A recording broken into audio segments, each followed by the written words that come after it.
La parole de Dieu nous montre que c'est très important de reconnaître que Jésus-Christ est venu dans un corps identique au tien et identique au mien. En effet, son corps était le même que le nôtre. Il n'y avait pas de différence. Il est venu en tant qu'homme. Il a mis de côté toute sa divinité, son état, sa position de Dieu, son on va dire, métabolisme de Dieu divin pour venir en tant qu'homme sur la terre. Allons voir 1 Jean 4,2. Voici comment vous connaîtrez l'Esprit de Dieu. Tout esprit qui reconnaît en Jésus le Christ venu en chair et en os dans ce monde vient de Dieu.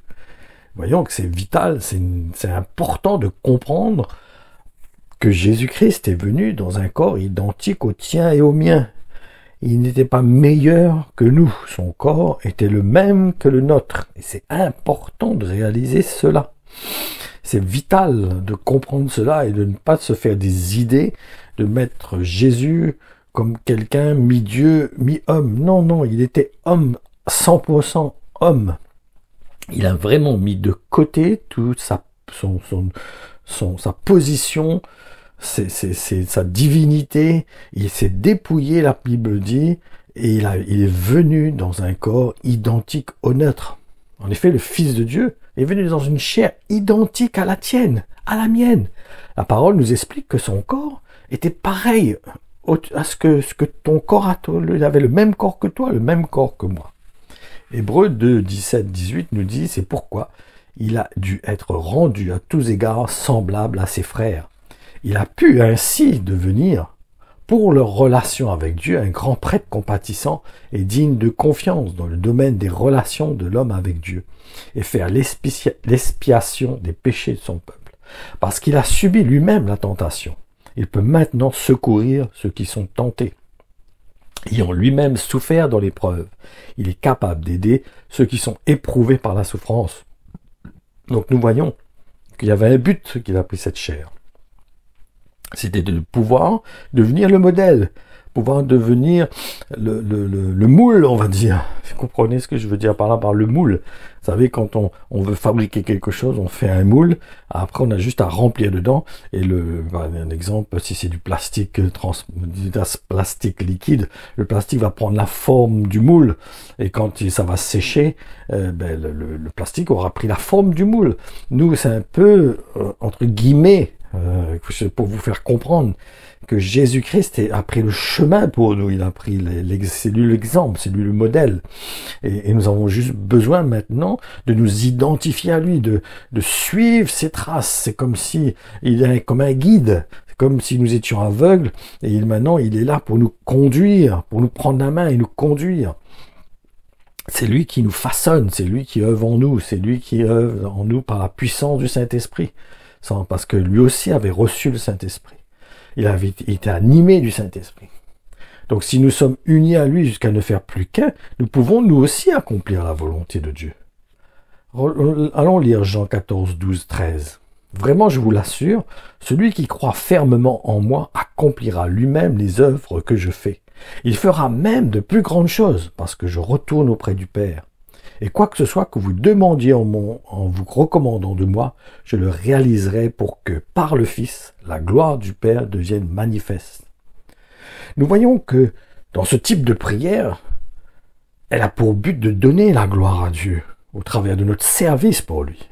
Nous devons donc comprendre qu'étant donné que le Saint-Esprit était en Jésus, et cela sans mesure, il avait l'Esprit sans mesure, la Bible nous dit. Et comme nous aussi, nous avons reçu le même Saint-Esprit en nous, en conséquence, nous pouvons accomplir les mêmes œuvres que lui. Par contre, attention, ne partons pas dans des rêves ou dans des idées préconçues sans réaliser que cela doit être en corrélation avec notre appel. Chacun de nous, nous recevons un appel, nous recevons des dons, des talents, nous recevons une onction sur notre vie pour accomplir la volonté de Dieu en symbiose avec le corps de Christ. Nous ne devons pas être dans un état d'esprit personnel. Cela, c'est en symbiose, dans un ensemble avec l'Église, avec le corps, son corps. Mais c'est pas dans un esprit personnel. Il faut faire très attention. Par contre, il y a une condition pour manifester les mêmes œuvres que notre Maître a accomplies. Il faut que nous aussi, nous acceptions de porter notre croix. En effet, regardons dans Marc 10, 38, 39, il est dit, mais Jésus leur dit, vous ne vous rendez pas compte de ce que vous demandez. Est-ce que vous êtes capable de boire la coupe de douleur que je dois boire, ou de passer par le baptême de souffrance que j'aurai à subir? Oui, lui répondirent-ils, nous en sommes capables. Alors Jésus reprend, c'est bien, vous boirez en effet la coupe que je dois boire, et vous subirez le baptême par lequel j'aurai à passer. Cela nous montre qu'il a pris des apôtres, et c'est vrai qu'ils ne devaient pas subir ce que Jésus-Christ avait à accomplir sur la croix physiquement. Mais ça n'empêche que les disciples avaient été appelés à suivre l'exemple de Jésus-Christ, à mourir à eux-mêmes, à obéir à Dieu et à porter leur croix chaque jour, ce qui est une mort à soi-même, à mort à notre volonté, à nos désirs, à nos ambitions, au désir de la chair, à arriver à faire mourir tout ce qui est dans nos désirs personnels et à chercher à faire la volonté de Dieu. Et entre parenthèses, j'espère sincèrement que vous écoutez le même évangile que moi. Et non un évangile tronqué où on a enlevé son essence, la base, la racine, la force, ce qui en fait la force. Autrement, vous ne pourrez pas expérimenter la puissance du Saint-Esprit en vous. Car sans la mort, un grain de blé ne peut pas porter de fruits. Il a accepté de mourir. Donc c'est pareil, nous, quelque part, si nous ne comprenons pas aussi la nécessité de mourir à nous-mêmes, nous ne pourrons pas servir le Seigneur. C'est impossible. Jésus est le modèle, nous avons besoin de suivre son modèle. Beaucoup enseignent comme quoi Christ a tout accompli, donc nous maintenant, Inch'Allah, nous on dort sur nos lauriers, on peut s'allonger dans notre canapé, regarder la télé tranquillement et attendre que ça se passe. Non, on se trompe totalement, c'est pas ça l'évangile. Christ a dit clairement que celui qui veut me suivre renonce à lui-même, qu'il se charge chaque jour de sa croix. Si on n'a pas cet évangile, si on n'a pas cette motivation, cet enseignement, ce but à atteindre, on se trompe, on se séduit nous-mêmes, on passe à côté de la réalité. Et il y a malgré tout un point qui est très important et qui est notre avantage. C'est ce point où il est dit de cette réalité, que c'est la grâce de Dieu qui est manifestée en Jésus-Christ, par cette grâce que nous pouvons accomplir la volonté de Dieu. En effet, même si nous n'arrivons pas à accomplir la volonté de Dieu parfaitement, nous savons que nous avons un avocat qui se tient près de notre Père, qui se trouve en la personne de Jésus-Christ venu en chair, qui a été crucifié et que son Père a ressuscité, et qui siège maintenant à sa droite. Allons voir cela dans Hébreux 4, 15, 16. En effet, notre grand prêtre n'est pas incapable de comprendre nos faiblesses et de sympathiser avec nous. Au contraire, il a connu toutes nos épreuves. À tous égards, il a été soumis absolument aux mêmes tentations que nous, et pourtant, il est resté sans péché. Approchons-nous donc de son trône de grâce, avec une grande confiance, avec une libre et joyeuse assurance. Dieu nous témoignera sa bonté et sa grâce, et nous obtiendrons le secours nécessaire au bon moment. C'est pour cela que c'est la foi qui est la base de tout.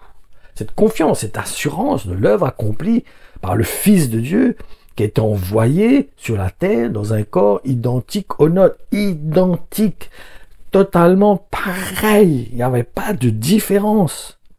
Ne croyons pas cet état d'esprit de croire que Jésus-Christ avait des capacités particulières. Il n'avait pas de capacité particulière.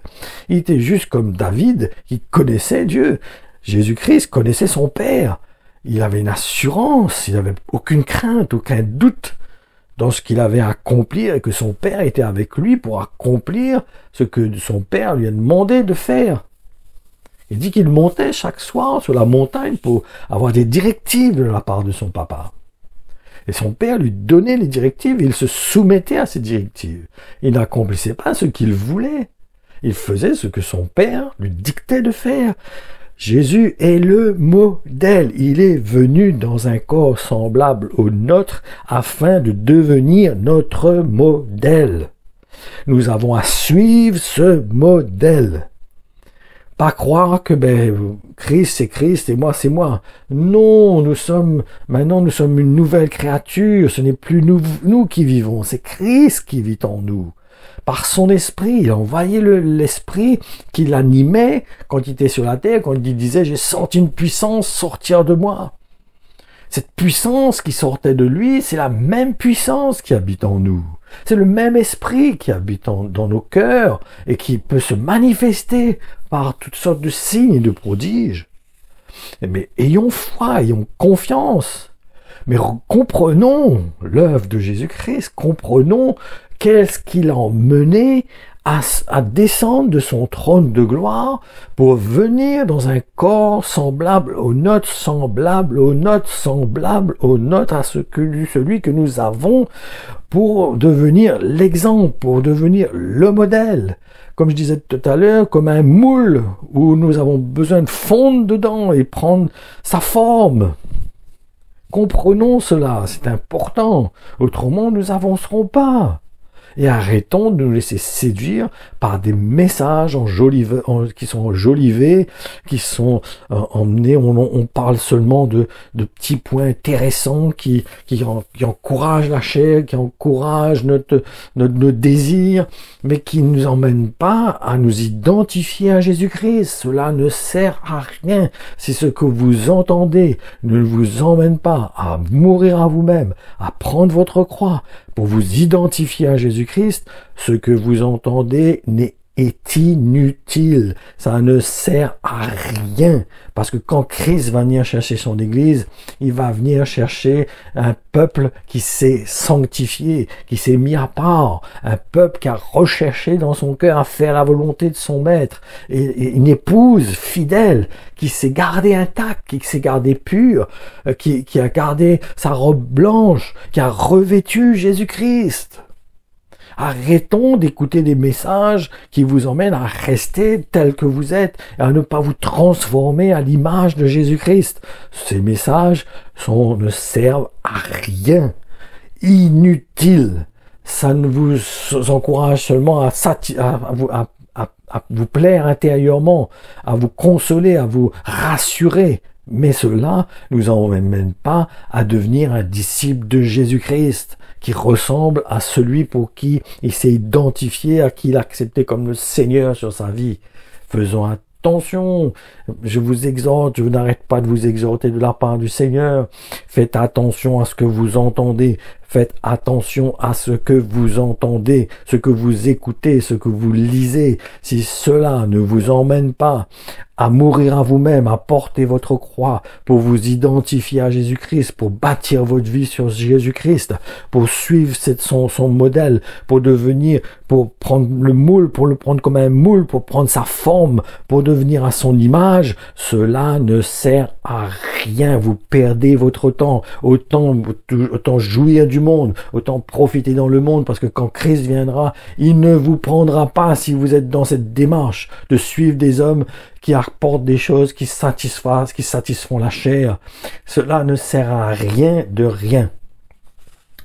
Voilà ce que j'ai sur mon cœur de la part du Saint-Esprit. C'est de la part du Saint-Esprit, et entendez la voix de Dieu et soumettez-vous à la volonté de Dieu et comprenez son cœur, ayez foi dans le Seigneur. C'est sa grâce qui nous emmène à accomplir sa volonté. Ce n'est pas ni par la force ni par la puissance, mais c'est par mon esprit, disait le Seigneur. C'est par l'Esprit de Dieu que nous pouvons accomplir la volonté de Dieu, et non par nos propres forces. Nous n'avons qu'une capacité, c'est uniquement par la foi dans les promesses que Dieu a faites pour nous. Pas pour nous bénir matériellement, mais malgré qu'il pourvoit nos besoins, vos besoins, c'est-à-dire mes besoins. Si j'ai un loyer à payer, si j'ai une nourriture à acheter, si j'ai un vêtement à acheter, le Seigneur pourvoira. C'est sa volonté de pourvoir à mes besoins.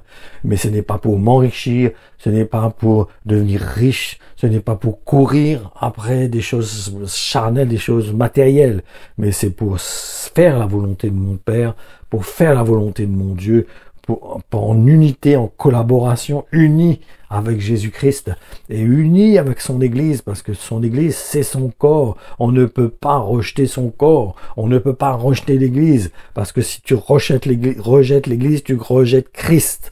Comprenez ceci, nous rejetons l'Église, nous rejetons Christ. Et c'est très important, faisons très attention. Que le Seigneur vous bénisse et continue à vous produire en vous le vouloir et le faire pour accomplir sa volonté chaque jour, au nom de Jésus.